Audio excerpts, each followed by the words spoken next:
We are starting our session. As it has been agreed, the working language will be English in order to save time. I would say we are very honored and privileged to have Mr. Letta with us early this morning.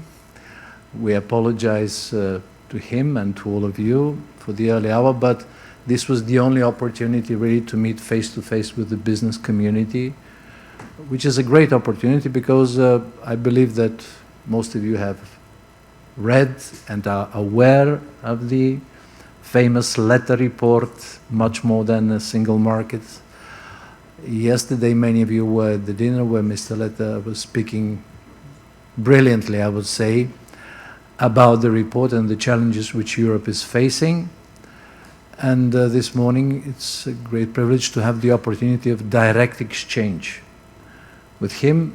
I would not go into the report, of course, itself, but what impressed me most that this report is about the scale, the importance of scale and the importance of really accomplishing the single market in many areas where it essentially doesn't exist really as a single market. And this is a big challenge to the institutions. The good thing that Europe woke up, and this report is a call to action. We cannot waste time if we want to survive in this very rapidly shifting world. So you have a great opportunity. Use it effectively. We have 55 minutes max because Mr. Letta has to fly to Madrid. But he promised that he will come to Sofia again for a longer meeting and event, so we'll have an opportunity to continue this dialogue.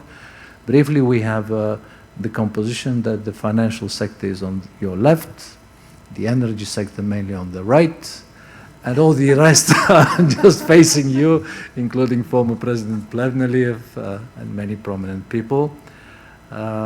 So I would only ask you, raise your hands who wants to ask questions, be precise in order to give opportunity to more of you to exchange with Mr. Letta. So let's get started. Mr. Letta. Just 1 minute, not to waste your time, but just to thank you all. Thank you very much, and congratulations for this great event that is becoming more and more a regional and European hub. And for me, it's a great opportunity. I'm very happy that as Jacques Delors Institute, we are also partners. Sylvie Matelli, the director of the Institute, is here, and she will stay. And the reports, I add Draghi's report, are a great opportunity, I think, for the European Union to try not to go through inertia.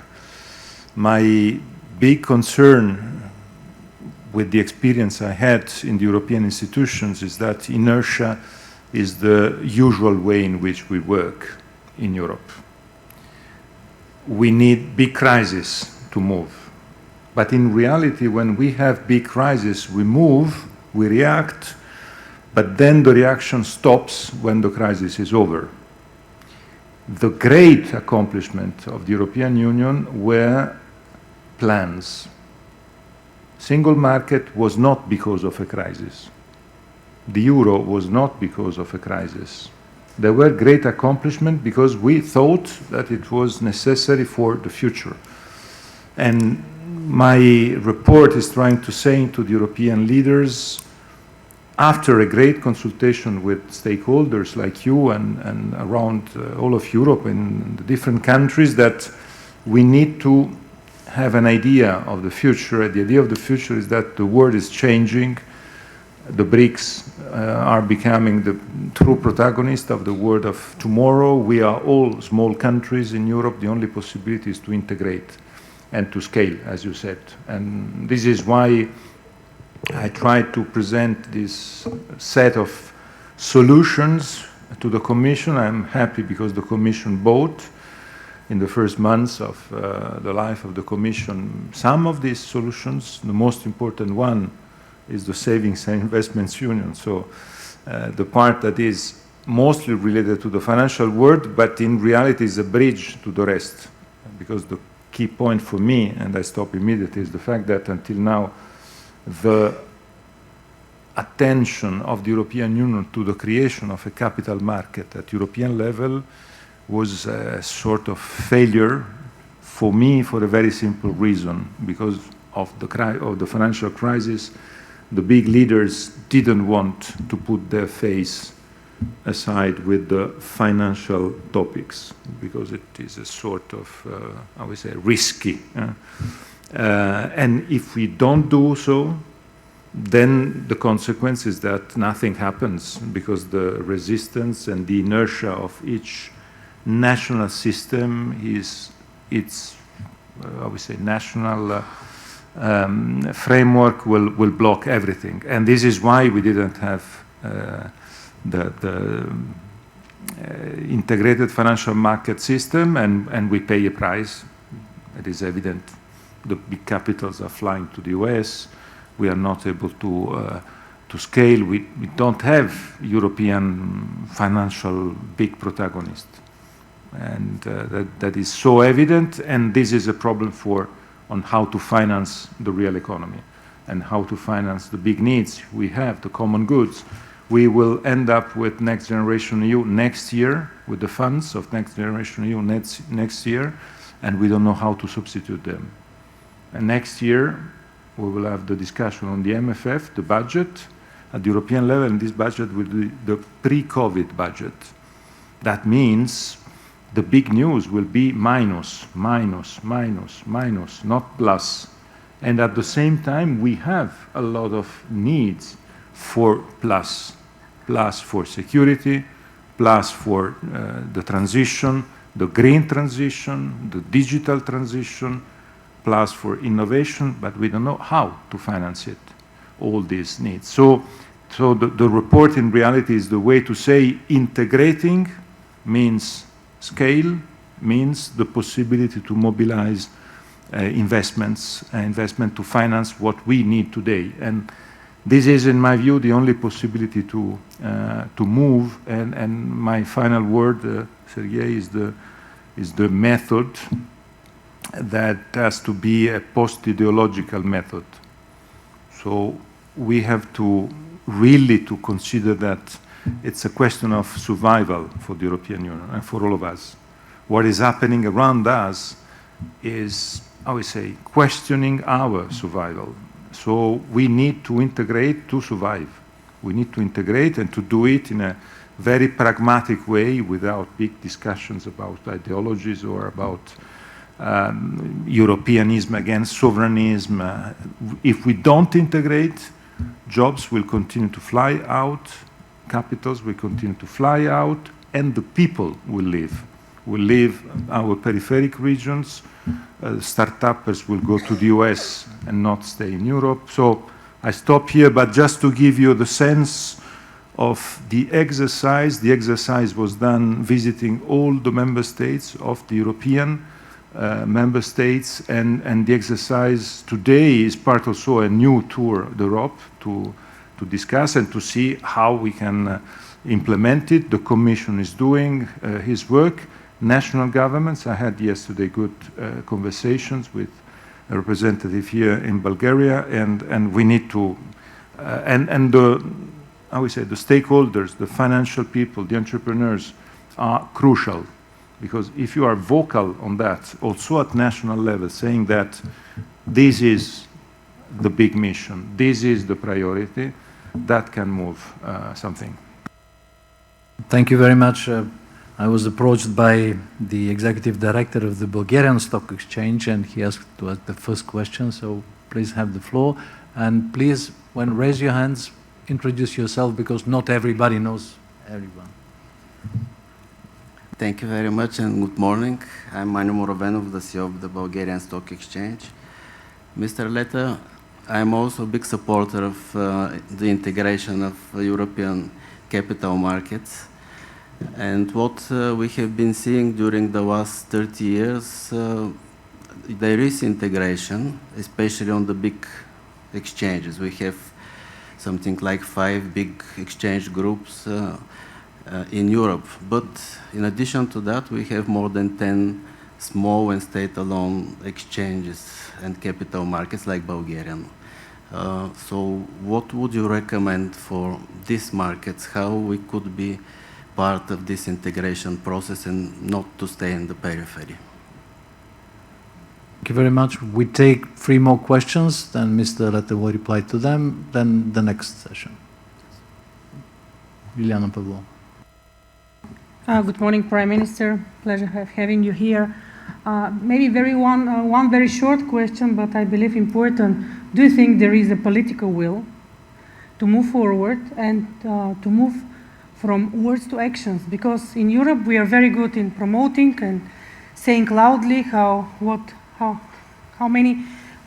important everything is, to commit ourselves, to have excellent paper strategy, but as you said last night, sometimes they just stay in the drawers. So do you think there is a political will, because I believe there's a momentum to move from words to actions, and what is the realistic timeline to have really successfully implemented the key milestones you mentioned?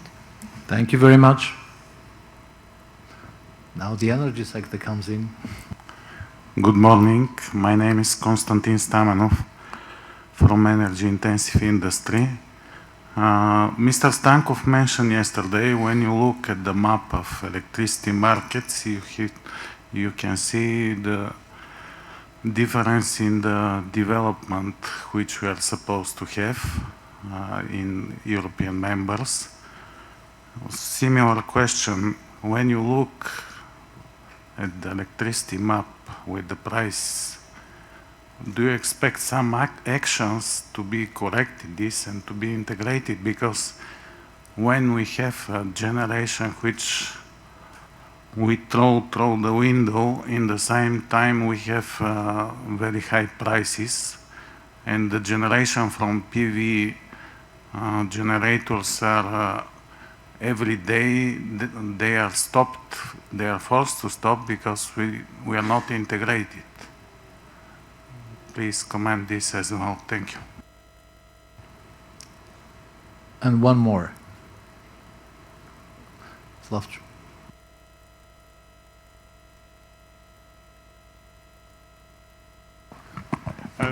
Good morning. My name is Slavcho Nekov. I deal with energy policy analysis.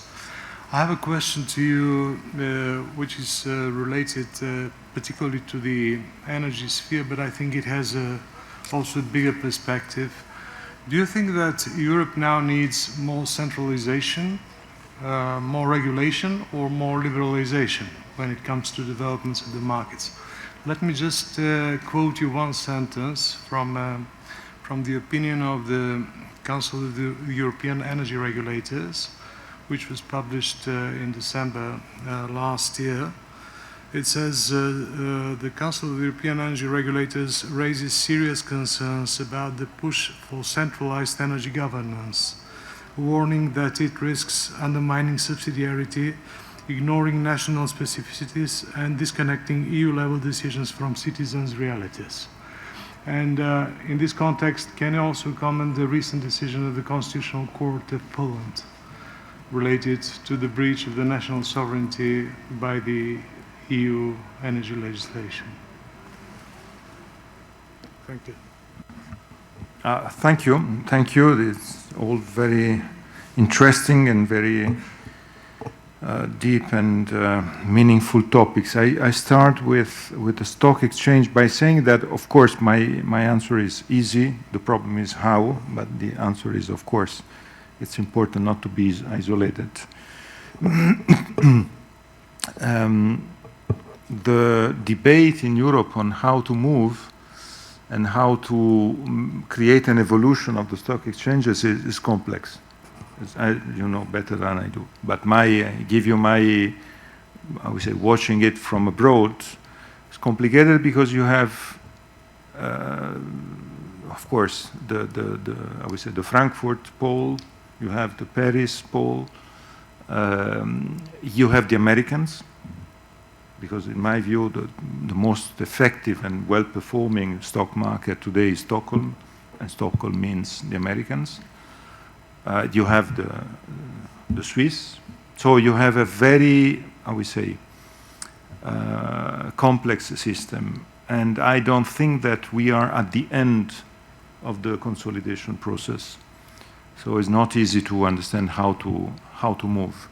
Of course, if you need help in creating contacts or in having, I would be more than happy to help you. Because during this tour d'Europe, I met all of them.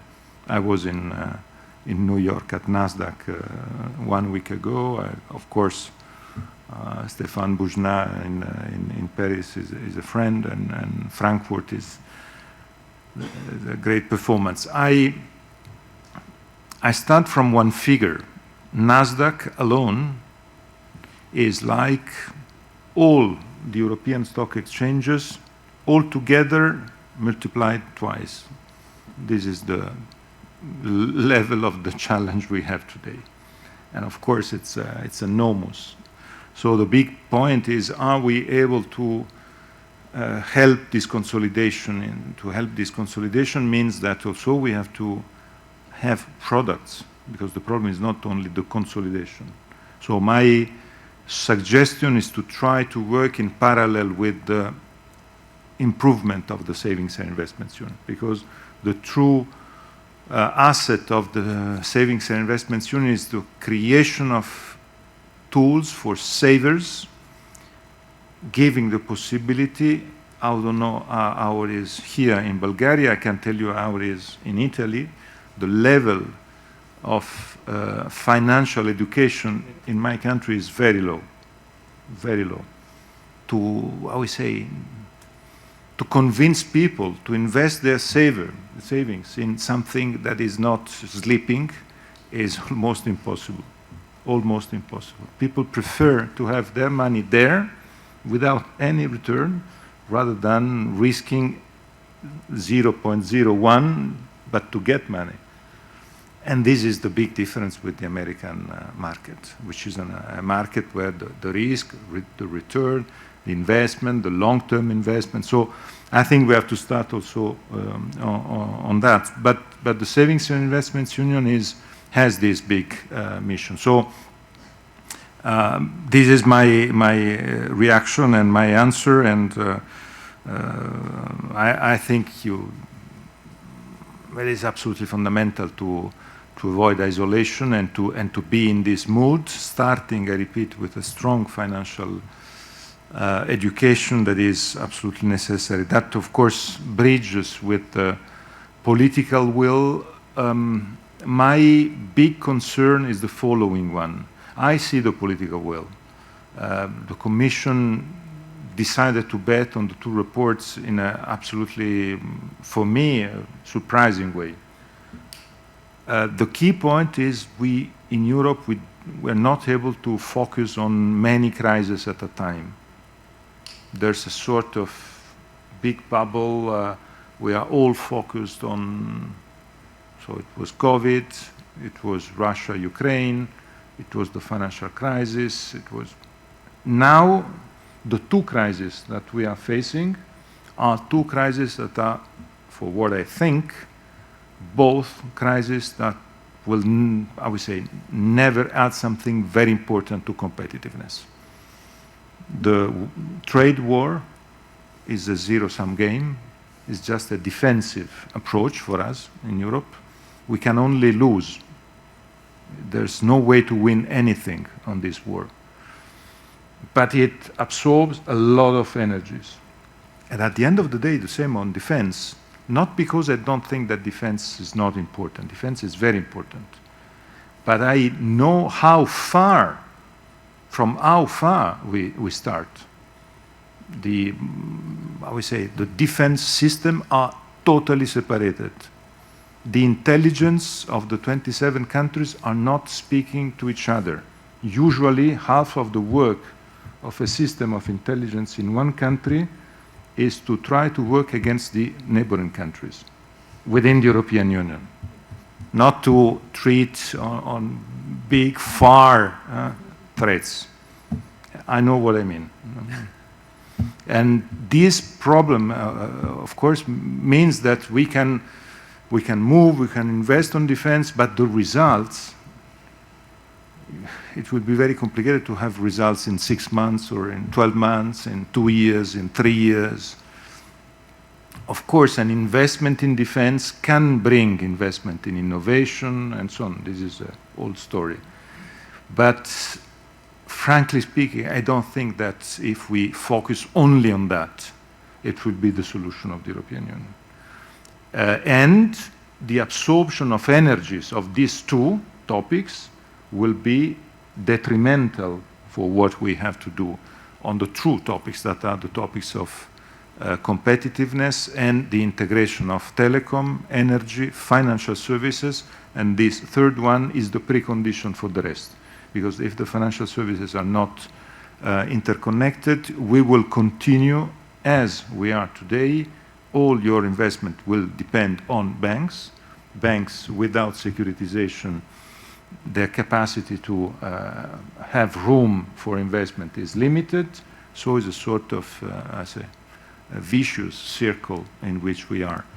And that is exactly the opposite of what is the reason of the success of the US. That is development that is not linked to banks, but is linked to a very competitive and well-performing financial system with all non-banking tools. So my answer to your question is that we need to avoid to be focused on these two. We have to do what is necessary to do to react to the trade war and to try on defense to do whatever is necessary. But the big effort we have to put on the rest. Otherwise, it doesn't work. And I come to the two questions on energy by saying that what you said, for instance, on the map, what we heard yesterday from the two ministers, the Greek one and the Bulgarian one, is so evident. In Europe today, if you take Spain, Portugal, Sweden, and if you take Bulgaria or Italy or Romania, you have two completely different and opposite stories in terms of energy prices.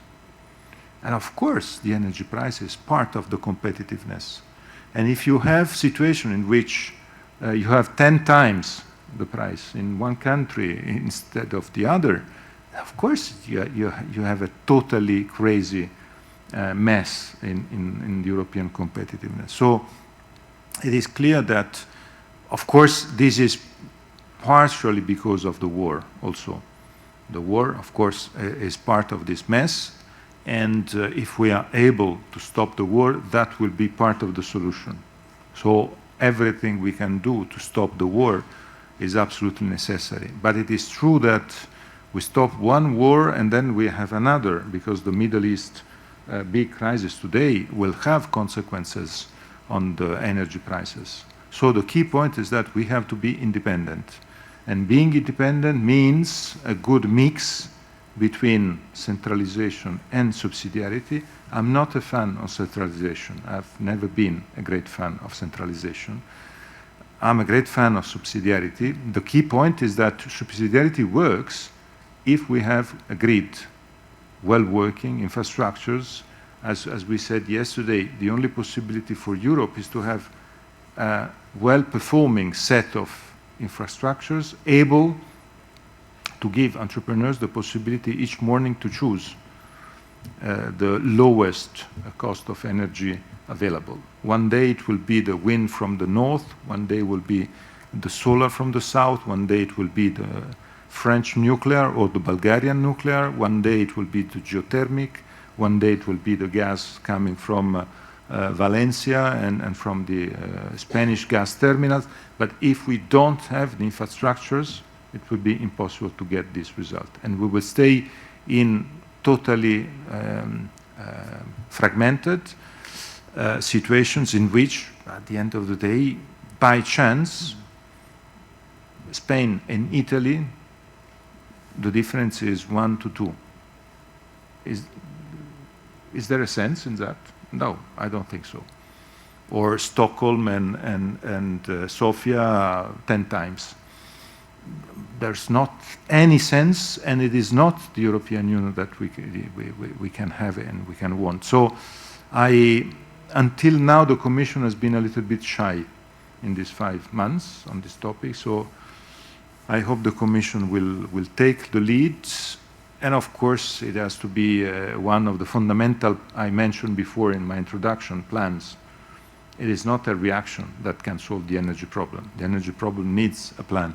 I can tell you that when Jacques Delors was the president of the Jacques Delors Institute, so in the 10 years in which he was the president at the beginning of the century, he always had in mind that the next step would have been the energy union.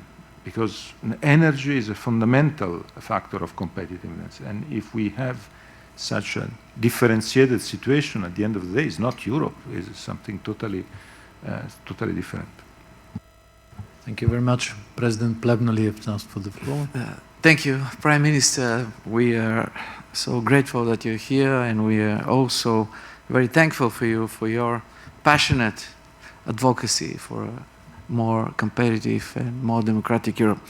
We saw our startups, our companies, our big and small investors also looking at the United States to scale up, that's for sure, and it's in your contract and it's in your report. But on the other side, just last week, Blackstone announced $500 billion for Europe. I was there.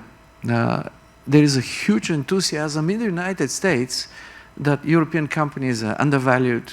There is a lot to be done in Europe. So basically, you have $500 billion American money available for Europe. So American money is going to Europe. What can we do to make it work? Thank you.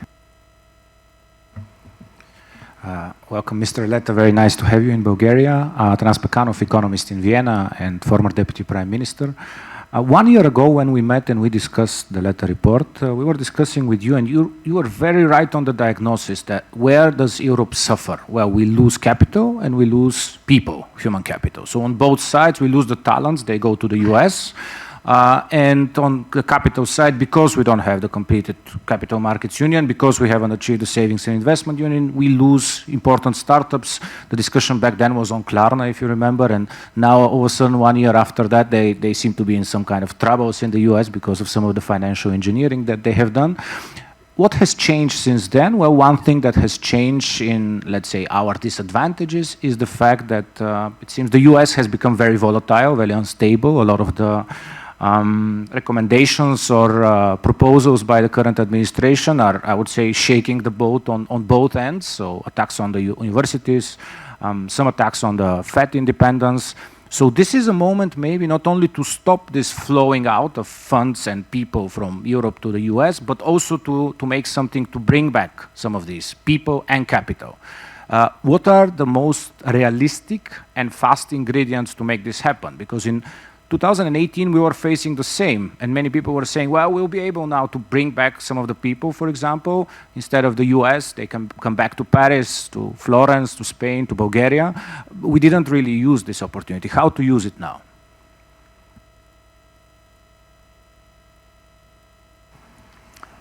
Mr. Letta, my name is Nikola Yankov. I'm the managing partner at Expat Capital. We are the only ETF operator in Central and Eastern Europe with funds listed on the Frankfurt Stock Exchange and in London. Now, I don't know if you're aware, but we cannot sell or list our funds, for example, in Paris or Amsterdam or Milan. Listing in Frankfurt was difficult enough, navigating the post-trading infrastructure for safekeeping and settlement in Europe, registering our securities with gatekeepers like Clearstream and Euroclear, but ultimately we hit a roadblock in Brussels with Euroclear. They're the largest ICSD in the world and the largest in Europe, obviously. They refuse to register for safekeeping and settlement Bulgarian securities in general. Now, I'm thankful thankful to Mr. Stanishev, who, as a member of the European Parliament, actually wrote to Euroclear requesting them to have a meeting with us, which we did. That was in 2018. The meeting went well, but nothing happened afterwards. So we were forced to write to Commissioner Dombrovskis, which we did in 2018, informing him that the Capital Markets Union and the freedoms to move capital to register for distribution of financial products is not guaranteed, although it's in the law. But private gatekeepers and monopoly holders are actually restricting our access to markets like France, Italy, the Netherlands, Belgium. There was no reaction from the Commission at the time. Certain obstacles related to, I would say, political decisions with bigger corporate providers like Deutsche Börse, which is, as you mentioned, the largest stock exchange in Europe, restrict Bulgarian issuers to list on the Xetra segment, which is the electronic trading segment, the most liquid and important for institutional investors segment, because we are not quote-unquote CCP eligible. CCP being the central counterparty mechanism of the Frankfurt Stock Exchange. Now, that does not apply to us. We overcame that obstacle, but other Bulgarian issuers are still struggling with it because, for example, they wouldn't process transactions in other currencies, like the local currency in Bulgaria at the moment, leva. Do you think these corporate gatekeepers and monopoly holders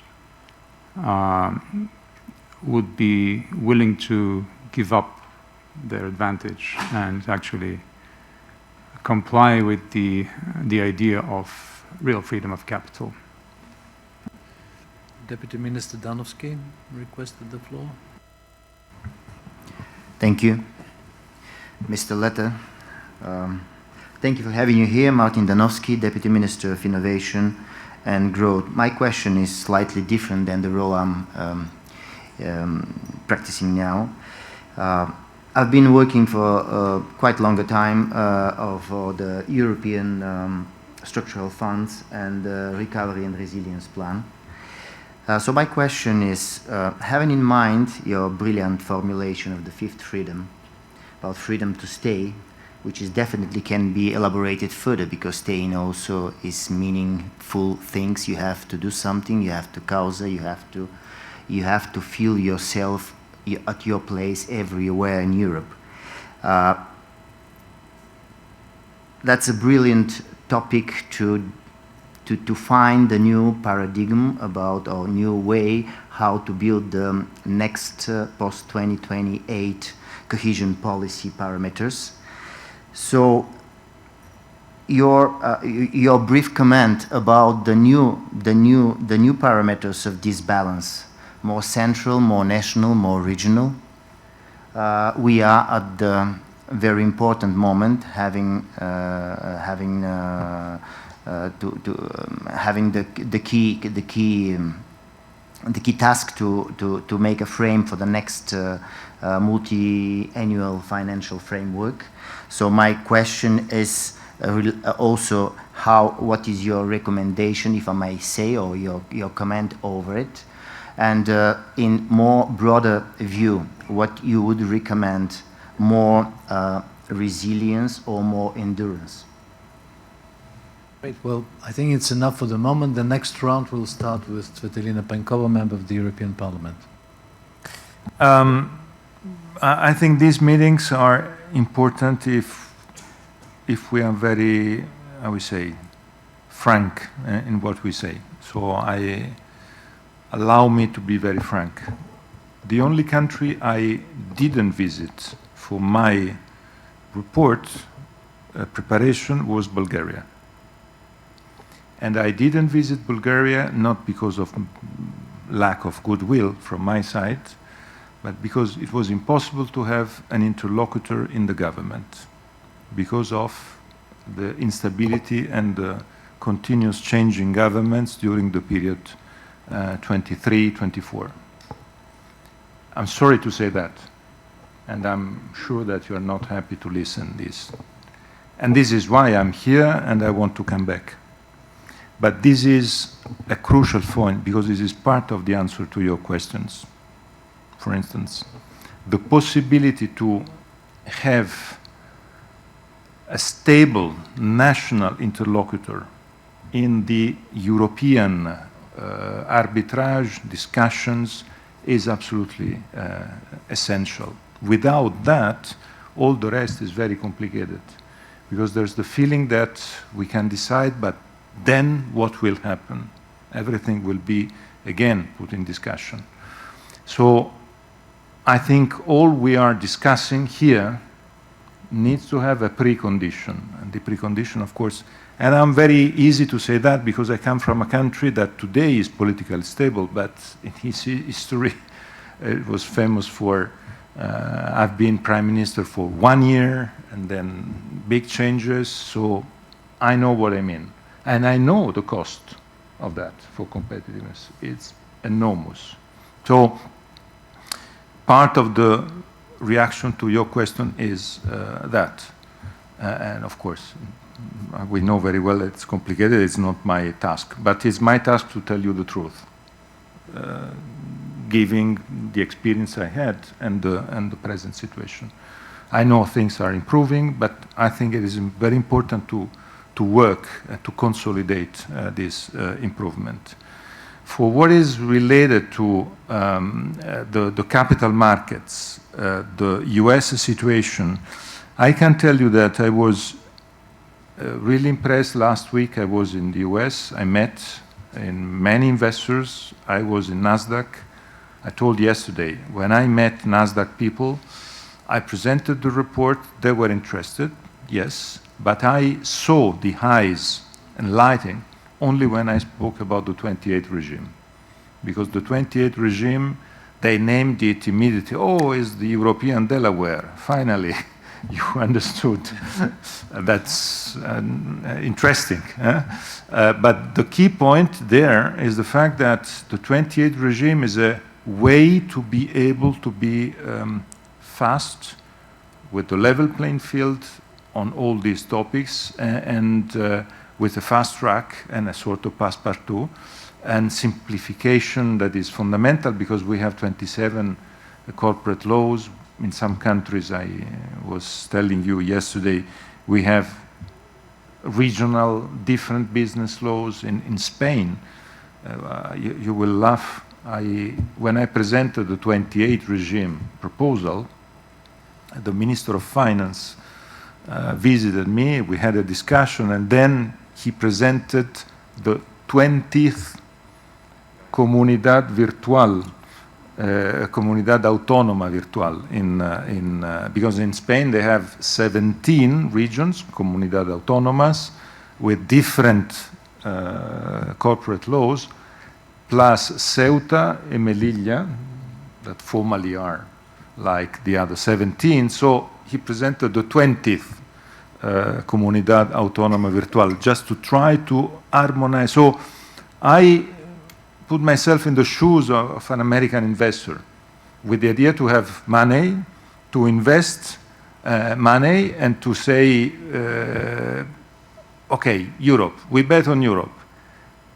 Is a mess if you want to bet in Europe, because you have so many different legal systems, so the level playing field is not there.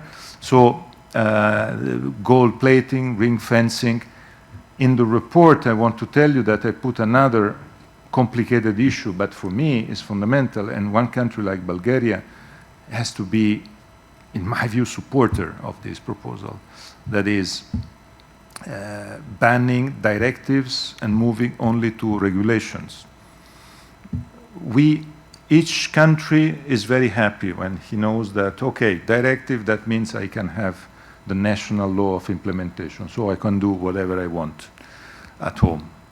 This is usually the reaction. I know what I mean, because in Italy that was the rule.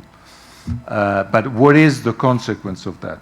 The consequence is that we create 27 different systems. The directive is just a general indication, but then it's impossible for a company to work at European level because you have totally different systems in the different countries.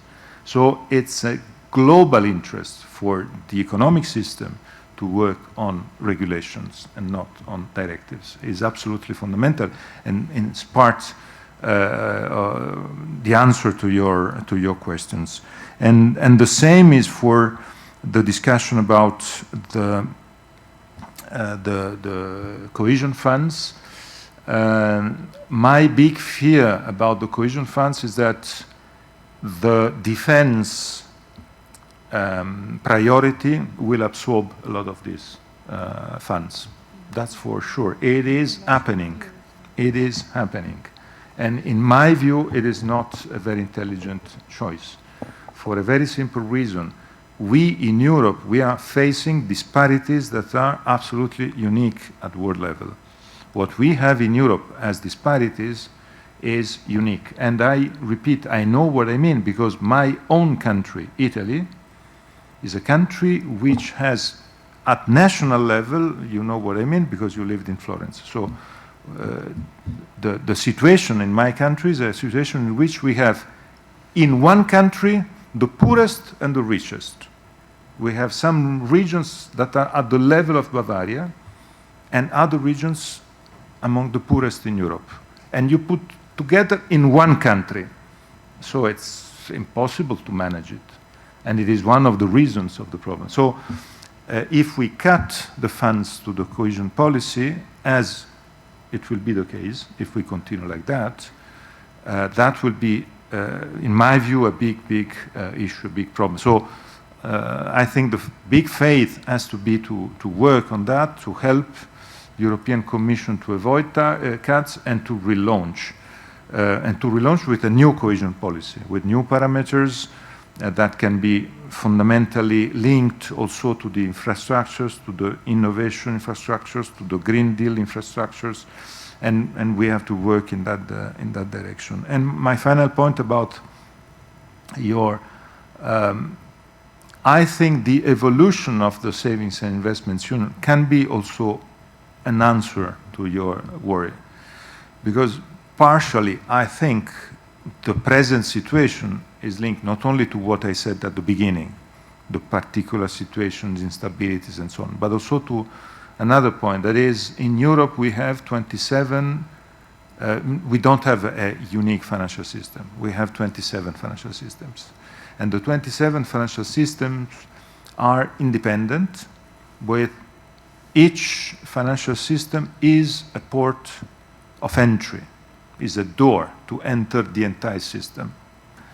And that is what all the countries want to have, and that is the limit also. Because if we have 27 doors to enter the European financial system, I don't want to elaborate too much on that because it's so evident which is the problem. And the problem is that the biggest countries will have a lot of, I would say, prejudice for what is coming from other countries that are in more geographical marginal situation. So in my view, it is also in the interests of the smallest countries to avoid this situation of, I would say, competition among the doors of entry.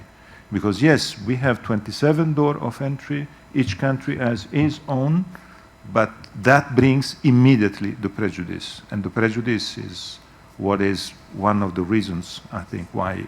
So my suggestions is to fight to avoid the 27 point of entry and to say it's better to have one point of entry. You will be automatically considered as the rest of the European. If we continue with this 27 point of entry, the prejudice will prevail, and that will be, because at the end of the day, the problem is political on this aspect, and of course, with all what is happening today with the Russian crisis and so on, that will, I would say, strengthen this kind of prejudice. Thank you. Thank you. This is the last round because time is pressing. Perfect. I'll be very brief. Svetlana Penkova, member of the European Parliament. We've discussed your report quite widely in our house, as you can imagine. So I'm going to have a very brief question in the end. But first of all, I do agree with everything you've said in terms of like the financial literacy, which is one of the main aspects. And there is no regulatory problem in terms of the framework we're setting, because you mentioned the RRF. But the problem is we are 1 year before the deadline and we have only about 52% of the money invested. and the rest is not being implemented for the proper needs. We're speaking in the European institutions now about funding for startups and scale-ups and innovative companies, but we don't want to provoke the pension and insurance companies to be participating in those fundings. The central bankers of the EU are constantly complaining that we are sitting on money and they are lacking already the monetary instruments to tackle the inflation because we're not putting money into work. We are speaking about the retail investment strategy, but this is somewhere to be found on the shelves. So my question here is, the only time we've seen a capital market working in Europe was when we had the UK as part of the Union. I mean, I know it sounds funny, but that's the reality. And the big problem on the continent is the risk averseness. So my question is, by the time we resolve and tackle that issue, shouldn't be thinking a bit more about the more integrated approach and work together on the financial services with the UK again? Thanks. Thank you. Atanas Georgiev, Sofia University. Thank you, Mr. Letta. And I have two short questions. One is about the state aid regimes in the European Union. I think it touches on all the topics, finance, energy, industry in general. And the other one, when we talk about making Europe more united and independent, what do you think about the free trade agreement that never happened between US and the European Union? What about thinking about a larger North Atlantic market where we could actually have a global presence? Because even united Europe may be too small for the new realities in the world. Thank you.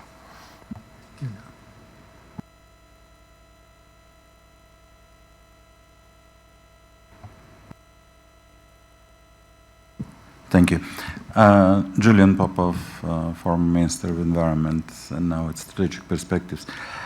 I want to focus on a slightly different aspect, but very important, of your report. It's about innovation, research and development. One very, very serious problem for our region, Central and Eastern Europe, is the very low spending on research and development.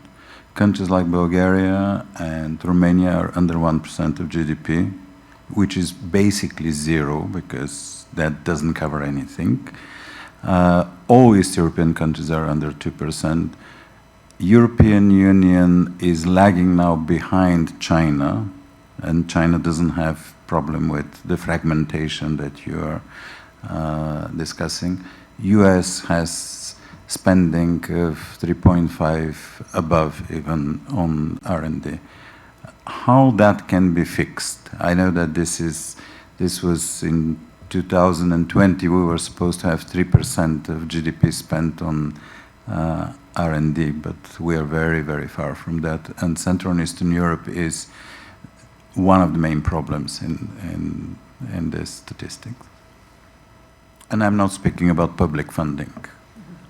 And this leads us to the last question. Last but one. Okay. Two more and that's it. Okay. Hello, Mr. Letta. My name is Veselin Todorov, President of Solar Academy Bulgaria and Chairman of the sector organization under Bulgaria Chamber of Commerce and Industry. So my question is, you mentioned in your report that two particularized national goals, occasional lack of political will and huge unless that they represent basic obstacles for integrating European infrastructure, or energy infrastructure. So do you think a common priority administrative procedure could adopt to accelerate the realization of the key European energy infrastructure projects, which actually will be with direct bearing on the European business? And another story about, do you think that formulating of trade and investment negotiation strategy will and could avoid trade war which coming on the horizon, let's say, and will be stopped or could be affect somehow energy transition in Europe and realizing of clean industrial policy? Thank you. Last one. Hello, I'm Dimitri Tsusorko from a mining and energy company, so the real sector.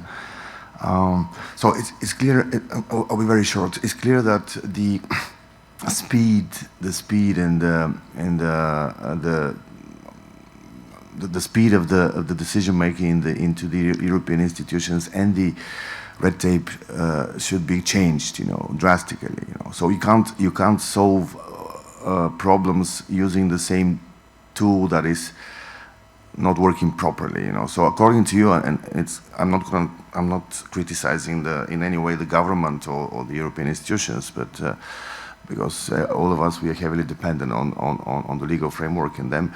If you have to change one thing, to improve red tape and to increase speed, and you have to start with something, changing the European institutions functioning and not only speed, but the very fabric of them, and increasing their responsibility. Because in the real sector, if somebody is underperforming or not fulfilling their tasks in time, we have a lot of ways to incentivize our human resources and our private institutions. So if you have to do that, how would you start? What would you do?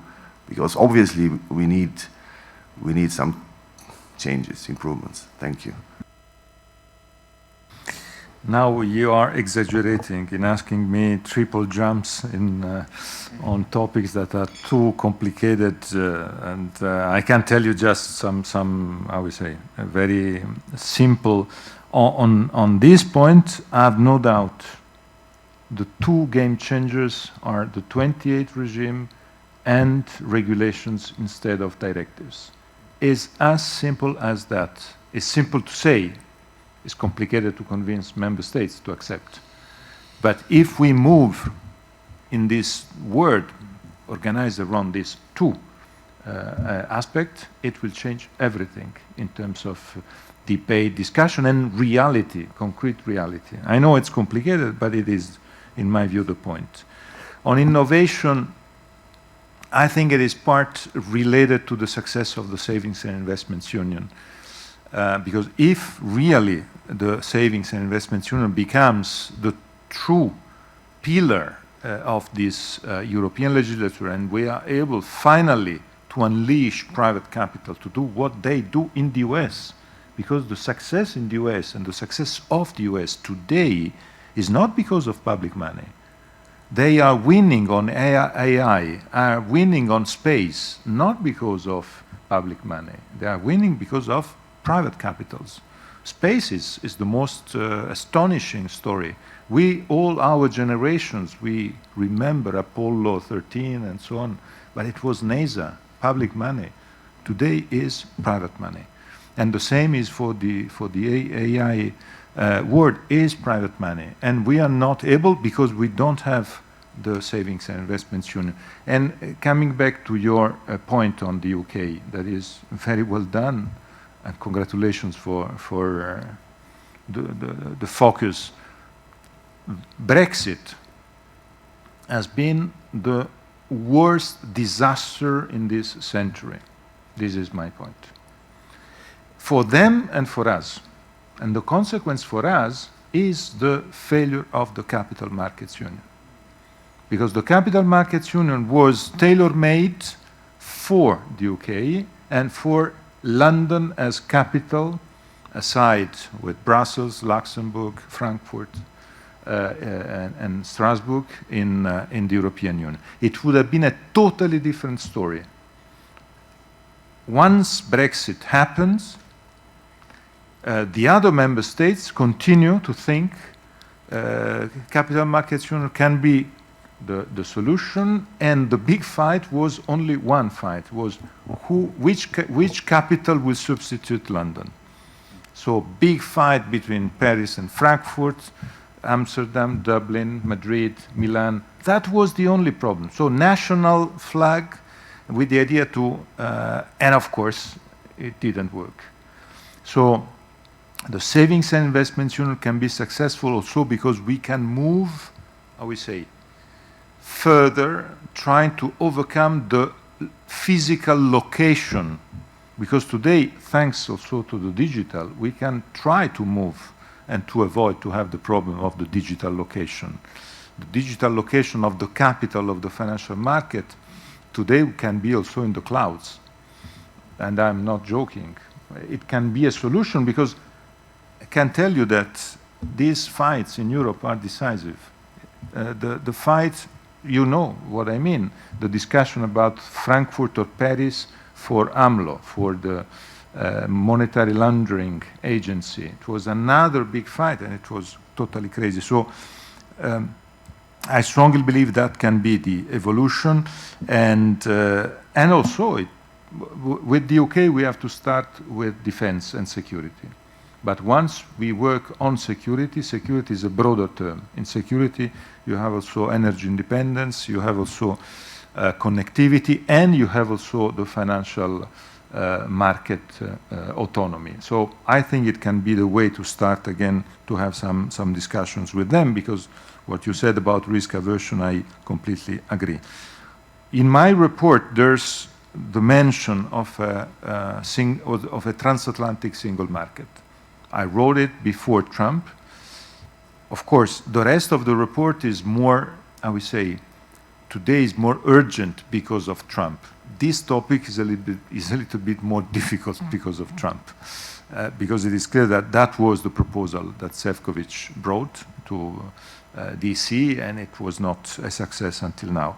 But I strongly believe that in a normal situation, that has to be the work, and it is also the way to overcome trade wars. And to start to say, hey, listen, to the US, we share the same values, we have the same, so in a normal time, we have to stay together and to stay together in this, but it is not easy.